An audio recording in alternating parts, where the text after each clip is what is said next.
Hi there. My name is Rick Wesel, and I'm the Associate Dean for Academic and Student Affairs here in the Henry Samueli School for Engineering and Applied Science. And I'd like to say welcome to UCLA. Congratulations.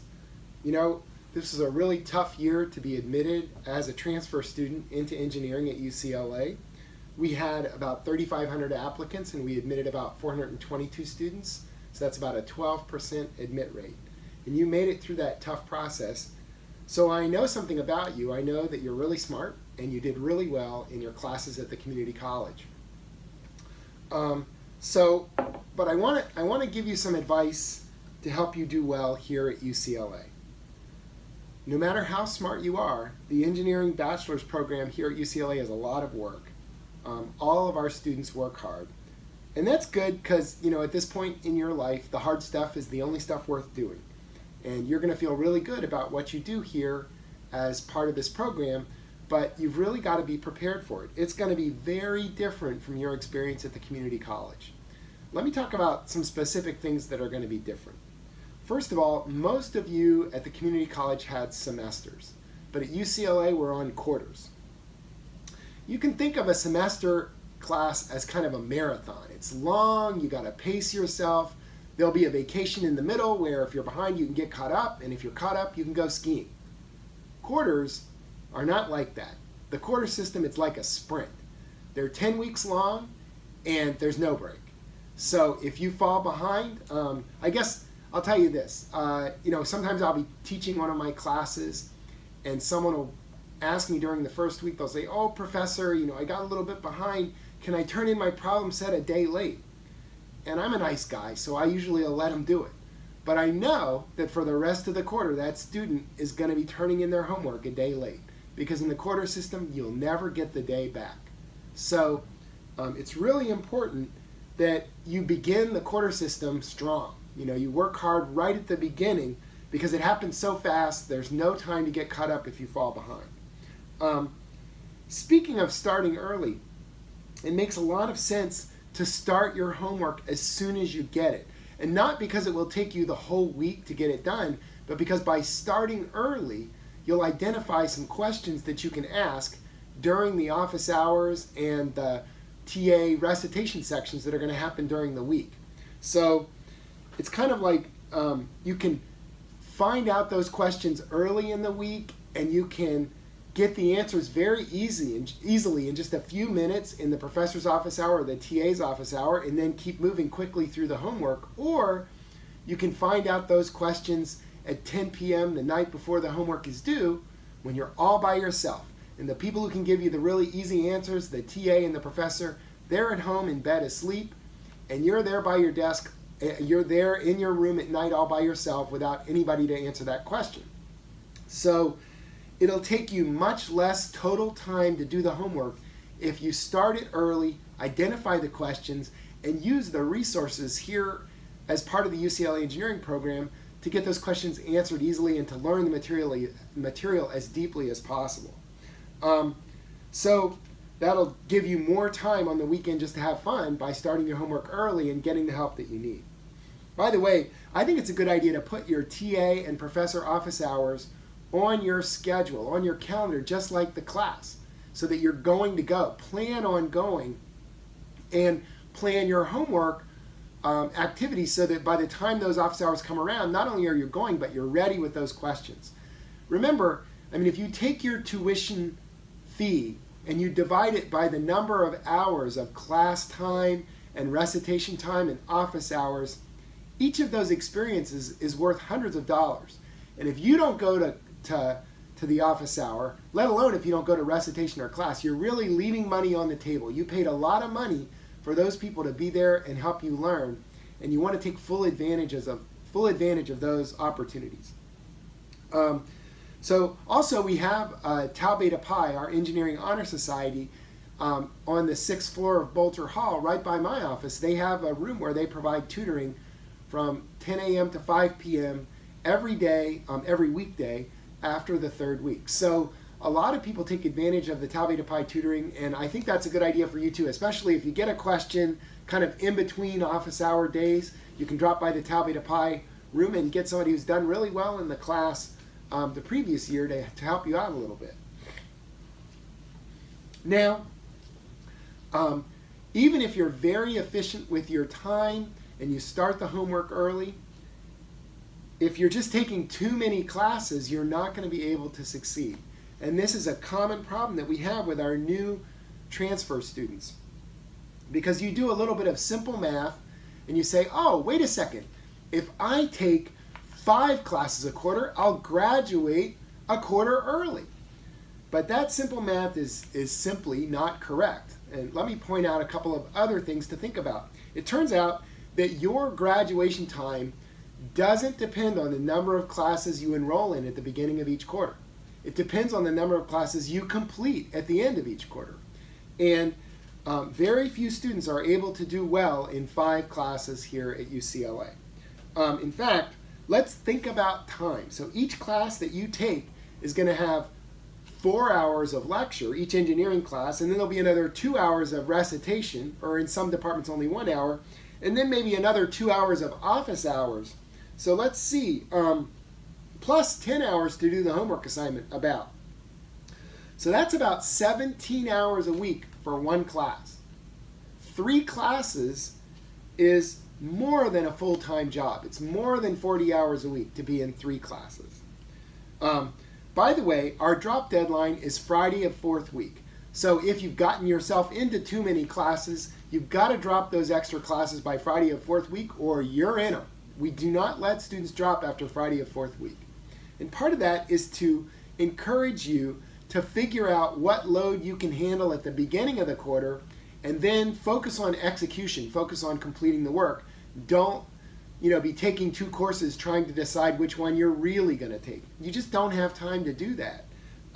In fact, in my opinion, it's really inefficient and destructive to put a lot of time into classes that you're not really going to finish. So some students will come to us, 6th week, and they're getting D's in 4 classes, and they're begging us to let them drop 1 class so that they can try to get those other 3 classes up to C's. And the question here is not whether we're going to let them drop a class after the deadline. We're not. The question is, how could they have been so stupid to enroll in too much work and not realize it for 6 weeks that they were not succeeding? Okay, so to succeed at UCLA, you've got to set yourself a reasonable task each quarter. And for your first quarter, take 3 classes, 3 4-unit classes. It's okay if you want to take, in addition to that, a 2-unit seminar like Engineering 96 or a 1-unit seminar in your department introducing the department, but only 3 sort of real classes. That's what you do your first quarter at UCLA. Think about it this way. You're also going to be involved in another class which is called Being at UCLA for the First Time. There are going to be things that happen that take up a lot of your time that you weren't expecting. Who knows? You might fall in love, or you might end up having a roommate who is a real jerk. Something's going to happen that'll take up a lot of time in addition to those classes, and you need to have a little bit of cushion. In addition to the fact that, as I said before, 3 classes really is going to be a full-time job. So then in your second quarter, you can examine the situation and decide whether you want to take that 4th class or stick with 3. The worst case that can happen is that you take 3 classes and you find out, wait a second, you're way too smart for this, and you get 3 A pluses. In my mind, that's not a bad outcome.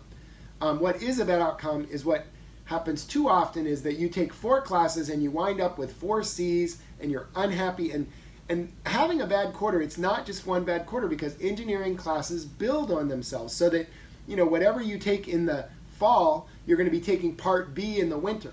And if you got a C in the fall, that means you didn't really learn it that well. And when you take part B in the winter, you're going to be starting, 2 laps behind everybody else. So take 3 classes in the fall, start right at the beginning of the quarter, start your homeworks right at the beginning of the week, do really well, and you'll set yourself up not just for a successful fall quarter, but a successful entire time here at UCLA. Now, if you're interested in trying to finish quickly, one thing you can do is pay attention to summer. So you can take some classes during summer, and that will allow you to make progress towards your degree while still keeping reasonable workloads in each quarter. But frankly, if you've got an internship or you've got a chance to do research for a professor over the summer, you should do those things instead of taking classes. I mean, you might be able to do research at UCLA and also take a class. That would be great. But choose the internship over taking a class during the summer, because your ultimate goal isn't just to get through the program as quickly as possible. Your ultimate goal is to set yourself up for success upon graduation. And doing an internship during the summer is really going to help you understand what the job prospects are, and also it'll help you to get a job, to have experience. In fact, many companies view their summer internships as sort of a trial employment, where if you do well during the summer, they're going to offer you a full-time position. So if you can get a summer internship, take it. Otherwise, if you don't have other plans, think about doing some coursework during the summer to help move you towards your degree.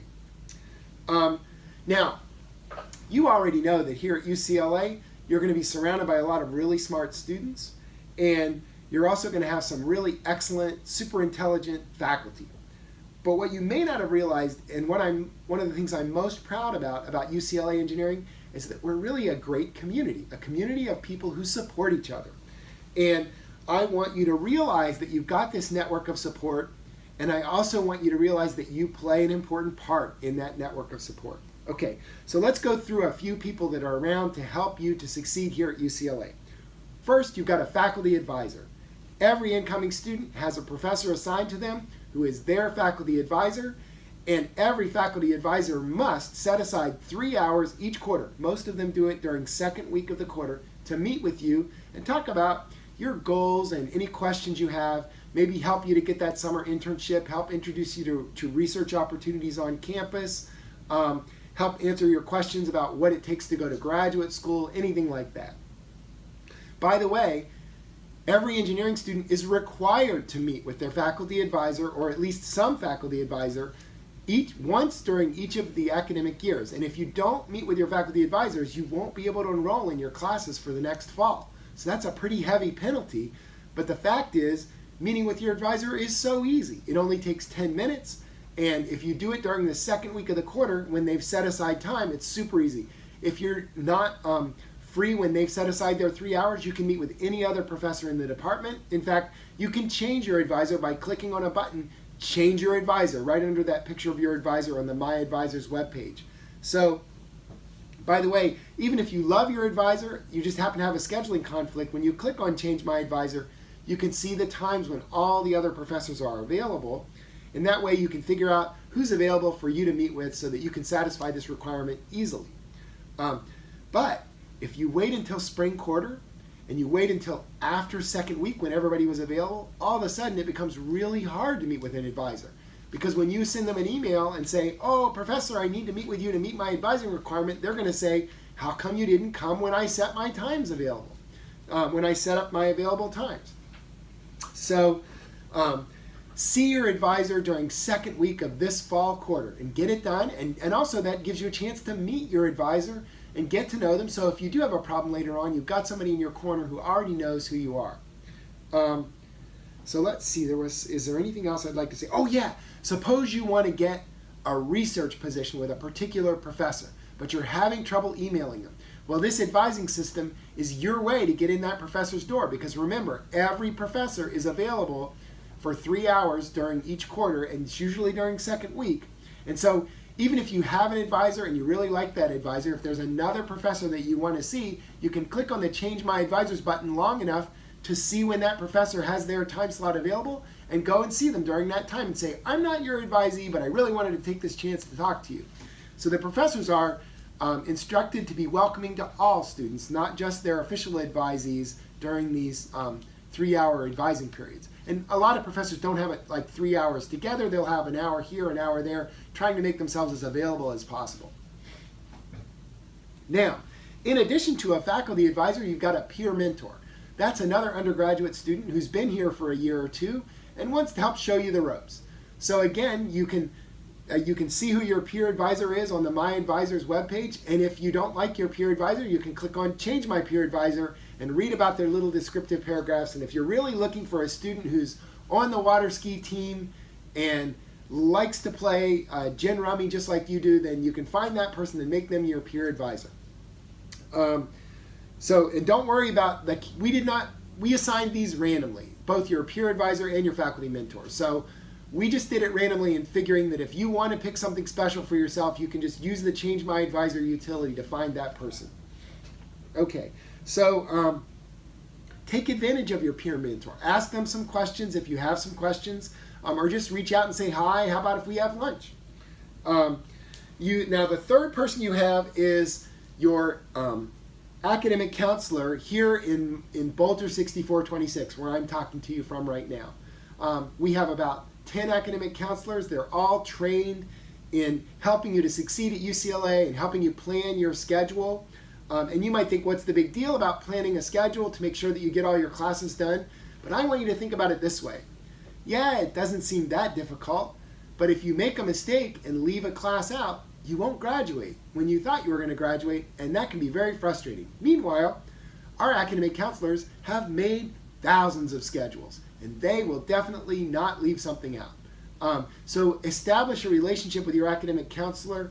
Meet with them once a quarter or once every other quarter. Just do like an oil change. Make sure that everything's going well, and you'll graduate on time with no surprises. They even have tips for you, like telling you that you would never want to take these two particular CS classes together because even though they both look like they're 4-unit classes, they're just too hard to take at the same time. They know things like that. They've seen lots of students come through the program, and they know what the pitfalls are, and they'll help you avoid them. Finally, the fourth part of the network of support are our engineering clubs. Join a club. We have got a ton of clubs. We've got a little brochure, or you can go on the website. There are about 45 clubs. Find a club that interests you and join it. Maybe you don't have to play a super active role during your first quarter. You can just join the club and go to a few of the social hours, eat some of the cookies, and meet some people, and then figure out what role you want to play during second quarter after you've settled in. But becoming part of our social fabric is critical to your success. It turns out that becoming part of our community will help you graduate on time and with good grades more than just sitting in your room all the time and studying. You've got to do that studying, no question about it. But you can't only study. If all you do is go to class and go back to your room by yourself all the time, you won't actually graduate. That turns out not to be a successful strategy. You need to have sort of a whole life, and part of that life is interacting with your friends and making friends as part of our community. Now, let me talk a little bit about your responsibility to this network of support. UCLA is famous as an engineering program where students help each other. We are not competitive, we're collaborative. We help our fellow students through those hard homework sets, and if someone has a question, we answer it. And you're going to benefit from that when you go and ask students questions, and everybody's friendly and helpful. But it's your responsibility to maintain this culture so that when someone asks you for help, you pitch right in and help them to answer that question as best you can. The thing is, you're only helping yourself anyway. When you teach someone else, you learn twice as much. So just like when you're helping them to get ready for the midterm, you're really also helping yourself, but you're also helping make UCLA the kind of place you want to be at, where people are nice to each other and help each other out. I'm really so proud of our student body and the community that we've formed, and I'm so happy to welcome you to become a part of this community. So welcome once again to UCLA. I wish you the best of luck, and I'm looking forward to getting to meet you in person during the fall quarter. Take care.